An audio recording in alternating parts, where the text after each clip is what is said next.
And welcome to Saranya kitchen. இன்னைக்கு நம்ம வந்து ஒரு ஈஸியாக பண்ணக்கூடிய ஸ்நாக், அதுவும் மொறு மொறுன்னு டீ டைமுக்கு சூப்பராக பண்ணிடலாம்.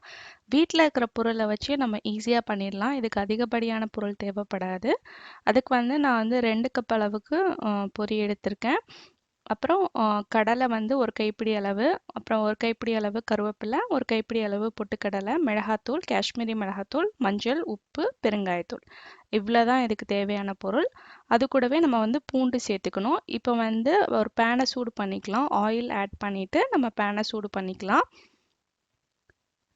நல்லா மொறு மொறுன்னு இருக்கும், சூப்பராக இருக்கும். டீயோட சேர்த்து சாப்பிட்றதுக்கு ரொம்ப ஈஸியாக பண்ணிடலாம். நம்ம சிப்ஸு அந்த மாதிரி கடையில் வாங்கி சாப்பிட்றதுக்கு இந்த மாதிரி வீட்டிலே பண்ணி நம்ம வந்து ஆயில் கொஞ்சம் கம்மியாக இருக்கும். மிக்சர்லாம் சாப்பிட்டோன்னா ஆயில் ஜாஸ்தியாகவே இருக்கும். எல்லாமே டீப் ஃப்ரை ஐட்டம். இது வந்து கொஞ்சம் ஆயில் கம்மியாக இருக்கிறதுனால நமக்கு ஹெல்த்துக்கும் நல்லது. இப்போ நான் வந்து ஒரு 5-6 பல் பூண்டை வந்து நல்லா ஃப்ரை பண்ணிக்க போகிறேன். இப்போ நம்ம வந்து பொட்டுக்கடலையை நம்ம ஆட் பண்ணிக்கலாம். பொட்டுக்கடலை, அது கூடவே வந்து கடலை, அது கூடவே வந்து கருவேப்பிலை, எல்லாத்தையும் நம்ம சேர்த்து நம்ம ஃப்ரை பண்ண ஆரம்பிச்சிடலாம்.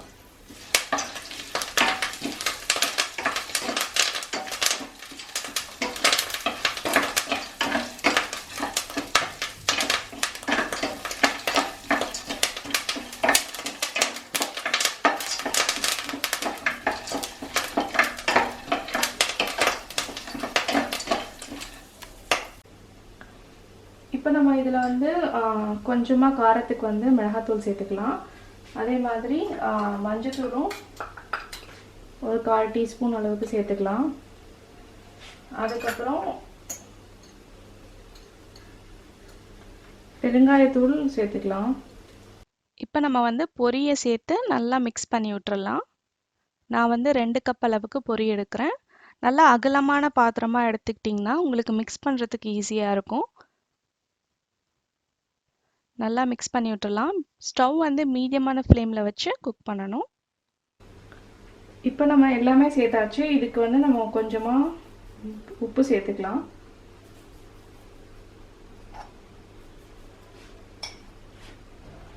உப்பு சேர்த்துட்டு நல்லா மிக்ஸ் பண்ணி விட்டுடலாம். நம்ம இது வந்து ஒரு 2 நிமிஷம் அளவுக்கு நம்ம வந்து ஃப்ரை பண்ணால் போதும். நல்லா சலசலன்னு சவுண்டு வந்தாலே போதும். ஸ்டவ் ஆஃப் பண்ணிடலாம்.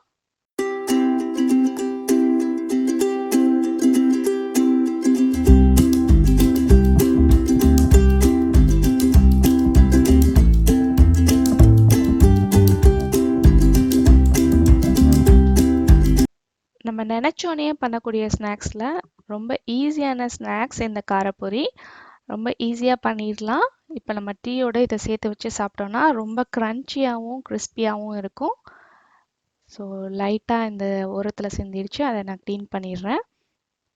அவ்வளோதான், நம்மளோட ஈவினிங் ஸ்நாக்ஸ் சூப்பராக ரெடி ஆகிடுச்சு.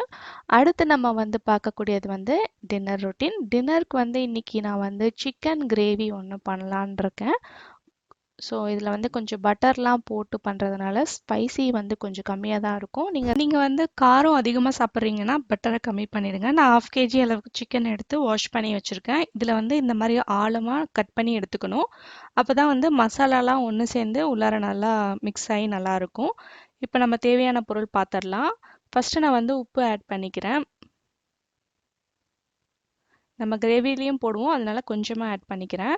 இஞ்சி பூண்டு பேஸ்ட்டு ஒரு 2 டீஸ்பூன் அளவுக்கு சேர்த்துக்கலாம். அது கூடவே நான் வந்து காஷ்மீரி மிளகாத்தூள் சேர்க்குறேன். நீங்கள் வந்து மிளகாத்தூள் சேர்த்திங்கன்னா கம்மியாக ஆட் பண்ணிக்கோங்க. நான் காஷ்மீரி மிளகாத்தூள் காரம் கம்மியாக தான் இருக்குங்கிறதுனால கொஞ்சம் அதிகமாகவே சேர்த்துக்கிறேன். இது நல்லா கலரும் கொடுக்கும். அடுத்து வந்து நம்ம மிளகு பொடி சேர்த்துக்கலாம்.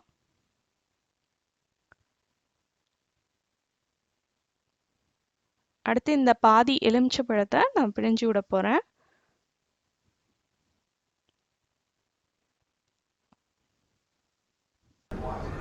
இப்போ நம்ம வந்து இந்த மசாலாலாம் நல்லா ஒன்று சேர மிக்ஸ் பண்ணிக்கலாம்.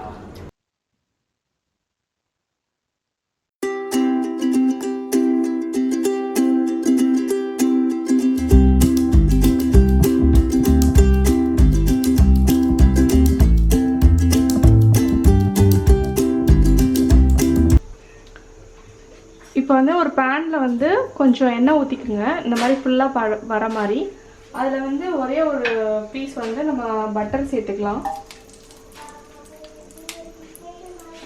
பட்டர் சேர்த்துட்டு நம்ம ஆல்ரெடி நம்ம வந்து மேரினேட் பண்ணி வச்சுருக்கிற சிக்கன் பீஸை இதில் வந்து நம்ம சேர்க்க போகிறோம்.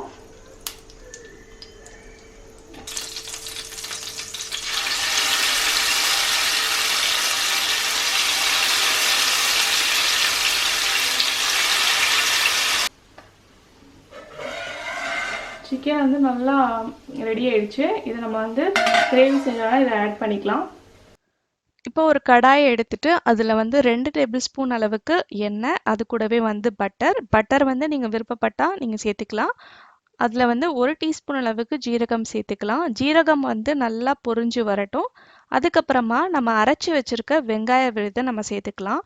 இந்த வெங்காய விழுதுக்கு வந்து நல்லா ஒரு 2 மீடியமான வெங்காயத்தை எடுத்து நான் அரைச்சி வச்சிருக்கேன். இப்போ அதை நம்ம சேர்த்துடலாம். இப்போ நம்ம அரைச்சி வச்சிருக்க இஞ்சி பூண்டு விழுதை நம்ம சேர்த்துக்கலாம். வெங்காயம் நல்லா வதங்கின பிறகு நம்ம இஞ்சி பூண்டு விழுது சேர்க்கணும். இஞ்சி பூண்டு விழுதோட பச்சை வாசனை போகிற வரைக்கும் நம்ம நல்லா வதக்கணும். இப்போ அது கூடவே மிளகாத்தூள், காஷ்மீரி ரெட் சில்லி நான் ஆட் பண்ணுறேன். 1 டீஸ்பூன் அளவுக்கு ஆட் பண்ணியிருக்கேன். 2 டீஸ்பூன் அளவுக்கு தனியா பொடி சேர்த்துக்கலாம்.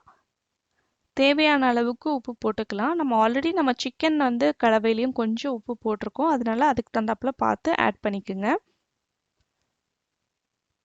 நல்லா மிக்ஸ் பண்ணி விட்டுறலாம். இப்போ இந்த மசாலாலாம் நல்லா ஒன்று சேர்ந்து வரணும். அதுக்கு வந்து 2லேருந்து 3 நிமிஷம் வரைக்கும் நம்ம வதக்கணும். பாருங்க, மசாலாலாம் ஒன்று சேர்ந்து நல்லா வந்துருச்சு.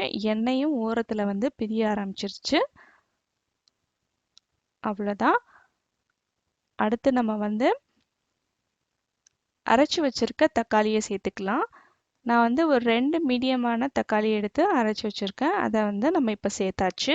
சேர்த்துட்டு இந்த மாதிரி லிட்டு போட்டு ஒரு 2 நிமிஷம் அளவுக்கு குக் பண்ணிவிடுங்க. நம்மளோட தக்காளி வந்து நல்லா குக் ஆகிருக்கணும். ஸோ நல்லா குக் ஆகிடுச்சு. இந்த டைமில் வந்து நம்ம ஆல்ரெடி வந்து 3/4 பாகம் வந்து நம்ம வேக வச்சுருக்க சிக்கன் வந்து நம்ம இதில் சேர்க்க போகிறோம்.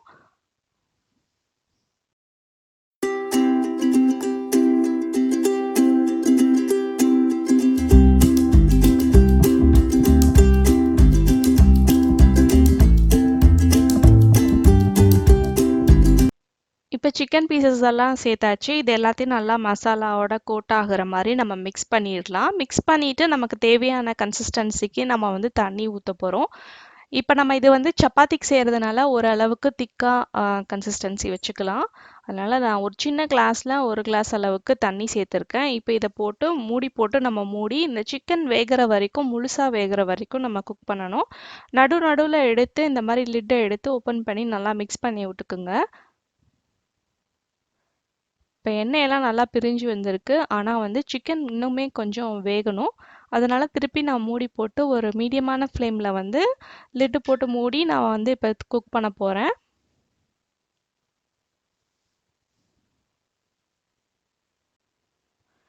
இப்போ சிக்கன் எல்லாம் நல்லா வெந்தோடனே நம்ம வந்து 1 டீஸ்பூன் அளவுக்கு கரம் மசாலா பவுடரை சேர்த்து நல்லா மிக்ஸ் பண்ணிடலாம். இப்போ இந்த சிக்கன்லாம் பார்த்தீங்கன்னா நல்லா சூப்பர் சாஃப்டாக வெந்துருச்சு. பாருங்கள் எவ்வளோ சூப்பராக ஆழமாக இறங்குதுன்னு பாருங்கள். நான் வந்து ஒரு பீஸ் எடுத்து நான் உடச்சி காமிக்கிறேன். ரொம்ப சாஃப்டாக இருக்குது. அதே மாதிரி ரொம்பவும் சூடாக இருந்தது. இப்போ மூடி போட்டு மூடி ஒரு 2 நிமிஷம் அளவுக்கு நம்ம வந்து சிம்மில் வச்சு குக் பண்ணலாம். அவ்வளோதான், நம்மளோட சிக்கன் கிரேவி சப்பாத்திக்கு சூப்பராக ரெடி ஆயிடுச்சு. இந்த கிரேவியை வந்து நம்ம சப்பாத்தி, பூரி, நான் அது கூடலாம் சேர்த்து வச்சு சாப்பிட்டோன்னா ரொம்ப நல்லாயிருக்கும். தோசை கூட சேர்த்து வச்சு சாப்பிட்டாலும் ரொம்ப நல்லாயிருக்கும். கண்டிப்பாக ட்ரை பண்ணி பாருங்கள். ட்ரை பண்ணி பார்த்துட்டு உங்களுக்கு ஃபீட்பேக்கை எனக்கு சொல்லுங்கள். இந்த வீடியோ உங்களுக்கு பிடிச்சிருந்ததுன்னா ஒரு தம்ஸ் அப் கொடுங்க. மறக்காமல் உங்கள் ஃப்ரெண்ட்ஸ் அண்ட் ஃபேமிலி கூட ஷேர் பண்ணுங்கள். சரண்யா கிச்சனை சப்ஸ்கிரைப் பண்ணி வச்சுக்கோங்க. கூடவே பெல் பட்டனையும் ப்ரெஸ் பண்ணிவிட்டு அதில் ஆளுங்கிற ஆப்ஷனை கிளிக் பண்ணுங்கள். இந்த நாள் இனிய நாளாக வாழ்த்துக்கள். நன்றி.